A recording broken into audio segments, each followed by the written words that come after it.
Hello दोस्तों, तो आज का हम इस वीडियो में जानने वाले हैं अध्याय 4 कार्बन तथा उसके यौगिक के बारे में। यानी कि इस पूरे चैप्टर में हम कार्बन के बारे में पढ़ेंगे। तो सबसे पहले हम ये जान लेते हैं ये कार्बन है, ये क्यों होता क्या है। तो जो कार्बन है ना, ये लैटिन शब्द कार्बो से बना हुआ है, जिसका अर्थ होता है कोयला। यानी कि जो कार्बन शब्द है ये लैटिन जो शब्द होते हैं उसमें कार्बो से बना हुआ है और जिसका अर्थ होता है कोयला। और जो कार्बन ये सर्वोत्मुखी पदार्थ है, यानी कि ये कार्बन हर एक पदार्थ में पाया जाता है, चाहे वो कोई सा भी चीज हो। जिस चीजों का हम उपयोग दिन भर में करते हैं, यानी सारी चीजों में हमें क्या पाया जाता है, कार्बन। यानी कार्बन इसीलिए क्या है, सर्वतोमुखी पदार्थ है। यानी कि हर पदार्थ में, कण कण में भी क्या होता है, ये कार्बन पाया जाता है। अब हम बात कर लेते हैं कार्बन में आबंधन, सहसंयोजी आबंध। यानी कार्बन होता है ये कैसे कैसे अपना आबंध बनाता है, इन चीजों के बारे में हम चलिए जान लेते हैं। तो दोस्तों, कार्बन में आबंधन या सहसंयोजी आबंध, तो चलिए हम इसको जान लेते हैं। तो रासायनिक क्रियाओं में जब आपस में इलेक्ट्रॉनों के बराबर का साझा करते हैं तो उसमें सहसंयोजकता होती है। यानी कि रासायनिक क्रियाओं में जब क्या होता है, परमाणु आपस में इलेक्ट्रॉनों के बराबर साझा करते हैं तब उसमें क्या होता है, सहसंयोजकता होता है। और हम जान लेते हैं इसमें यौगिक बनाने वाले परमाणु इलेक्ट्रॉनों का इस प्रकार से साझा होता है, इस प्रकार से साझा करते हैं कि परमाणु अपने निकटतम अक्रिय गैस स्थायी इलेक्ट्रॉनिक विन्यास प्राप्त कर लेता है। यानी कि इस प्रकार से साझा करते हैं कि जो इसमें क्या होता है, इसमें यौगिक होता है परमाणु इलेक्ट्रॉनों का, इस प्रकार से साझा करते हैं कि जो हर परमाणु अपने निकटतम अक्रिय गैस यानी कि स्थायी इलेक्ट्रॉनिक विन्यास प्राप्त कर लेता है। यानी कि अर्थात क्या हुआ, अर्थात उसके ब्रह्मतक कोश में आधे इलेक्ट्रॉनों पर दोनों परमाणुओं का समान अधिकार होता है। यानी कि इसमें क्या होता है, जो क्या होते हैं, ब्रह्मतक कोश होता है उसमें आधे इलेक्ट्रॉनों पर दोनों जो परमाणु होते हैं दोनों का क्या होता है, समान अधिकार होता है। किसी का भी ज्यादा किसी का कम नहीं, दोनों के समान अधिकार बराबर होते हैं। और क्या होता है, तथा वे नाभिक से समान दूरी पर होते हैं।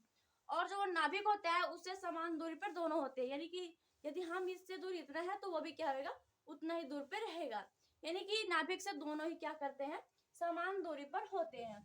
और क्या होता है, इलेक्ट्रॉनों के इस साझे के फलस्वरूप जब इलेक्ट्रॉन ये साझा करता है तो इस फलस्वरूप में क्या होता है, परमाणुओं के मध्य में जो बंध बनता है, तो जब ये क्या करते हैं, ऐसा साझा करते हैं तो जो परमाणुओं के बीच में जो बंध बनता है उसी बंध को ही हम क्या कहते हैं, सहसंयोजक बंध। यानी कि जब हम क्या करते हैं, परमाणुओं के जब क्या हुआ, इलेक्ट्रॉनों के इस साझे के फलस्वरूप परमाणुओं के मध्य यानी उनके बीच में जो बंध बनता है उसी को हम क्या कहते हैं, सहसंयोजक बंध कहते हैं। तो चलिए दोस्तों, आपको मैं इसका उदाहरण से बताती हूँ। तो यहाँ पे देखिए, जैसे कि हाइड्रोजन अणु का निर्माण, तो हाइड्रोजन अणु का निर्माण कैसे होता है वो देख लेते हैं। तो जो हाइड्रोजन अणु का परमाणु क्रमांक है वो तो 1 होता है। हाइड्रोजन अणु का परमाणु क्रमांक 1 होता है और हाइड्रोजन के कोश में क्या होता है, 1 इलेक्ट्रॉन होता है। हाइड्रोजन के जो प्रथम कोश होता है, पहला कोश होता है, उसमें क्या होता है, ये 1 इलेक्ट्रॉन होता है। और चूंकि होना हमारे पास कितना चाहिए, 2, तो इसीलिए इसके पास क्या है, कमी है 1 इलेक्ट्रॉन की। तो इसीलिए या तो क्या करेगा, ये किसी से लेगा या फिर क्या करेगा, ये साझा करेगा। तो यहाँ पे क्या है, जैसे यहाँ पे हाइड्रोजन अणु है एक, और ये दूसरे हाइड्रोजन अणु से क्या कर रहा है, यहाँ पे साझा कर रहा है। तो जब ये साझा करेंगे तो क्या होगा, ये इनके क्या हो जाएंगे, दोनों अपने क्या करेंगे, इलेक्ट्रॉन साझा कर लेंगे। तो यानी कि जो ये इलेक्ट्रॉन हो गई, ये इसका भी कहा जाएगा और ये इसका भी कहा जाएगा। और ये क्या है, एक दूसरे से जो नाभिक में है ये समान दूरी पर भी है, और ये जो क्या है, ये जो इलेक्ट्रॉन है इन पे दोनों का क्या है, समान अधिकार है। यानी कि जो यहाँ पे एक्स, जो यहाँ पे मैंने दिखाया है, ये साझेदारी का क्या है, इलेक्ट्रॉन है। यानी ये हो गया हाइड्रोजन अणु का निर्माण। तो चलिए हम दूसरा उदाहरण देख लेते हैं। जैसे आप सेकेंड देख लेते हैं, ऑक्सीजन अणु यानी O2 का निर्माण। इसका निर्माण कैसे होता है, तो जो ऑक्सीजन परमाणु का इलेक्ट्रॉनिक विन्यास है वो तो होता है 2,6। यानी कि जो उसके पहला कक्ष होता है उसमें तो 2 इलेक्ट्रॉन होते हैं और जो दूसरा कक्ष होता है उसमें 6 होते हैं। अतः इसके ब्रह्मतम कोश में कितना होता है, 6 इलेक्ट्रॉन होते हैं। तथा स्थायी प्राप्त करने के लिए इसमें ब्रह्मतम कोश में कितना होना चाहिए, 8 होना चाहिए। तो ये क्या होता है, स्थायी प्राप्त करने के लिए प्रत्येक परमाणु को 2 अतिरिक्त इलेक्ट्रॉनों यानी दूसरे इलेक्ट्रॉनों की क्या होती है, जरूरत होती है। यानी कि 2 और भी इलेक्ट्रॉनों की क्या होती है, जरूरत होती है। तो ये क्या करेंगे, 2 या फिर तो साझा करेंगे, या फिर 2 क्या लेगा या फिर साझा करेगा। यानी कि इसमें जिस भी परमाणु में इलेक्ट्रॉनों की कमी होती है तो वो क्या करते हैं, या तो अपने बराबर साझा कर लेते हैं, या तो क्या करते हैं, यदि कम होता है तो उतने ही क्या करते हैं, इलेक्ट्रॉन किसी से ग्रहण कर लेते हैं। तो यहाँ पे इसके पास 2 इलेक्ट्रॉन की कमी है, तो ये 2 इलेक्ट्रॉन लेगा या फिर साझा करेगा।